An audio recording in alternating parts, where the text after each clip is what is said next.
कचरा कोंडीनं ठाण्याची घुसमट होत असतानाच पुन्हा एकदा कचऱ्यानं पेट घेतलाय।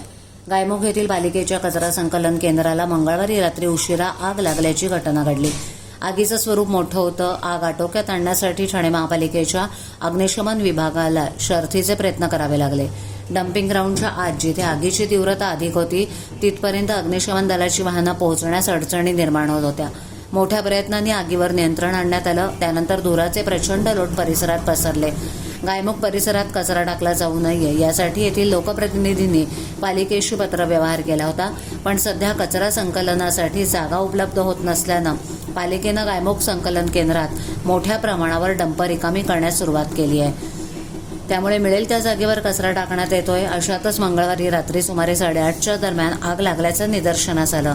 बाळकोम अग्निशमन केंद्राला याची माहिती मिळताच पथक, एक फायर वाहन आणि रेस्क्यू वाहनासह घटनास्थळी रवाना झाले। पालिकेचे आपत्ती व्यवस्थापन कक्षाचे कर्मचारीही पिकअप वाहनासह पोहोचले। त्याआधीच वन विभागाचे कर्मचारी तिथे उपस्थित होते। डम्पिंग ग्राउंडच्या आतील भागात आग लागल्यानं तिथे वाहनं पोहोचण्यास अडचण निर्माण झाली। आग आटोक्यात आणण्याचे प्रयत्न केले असले तरी अजूनही ती पूर्णपणे नियंत्रणात येण्यात अपयश आल्याचं कळतंय। दरम्यान या सर्व प्रकारामुळे डम्पिंग परिसरात प्रचंड धुराचे लोट पसरले आहेत।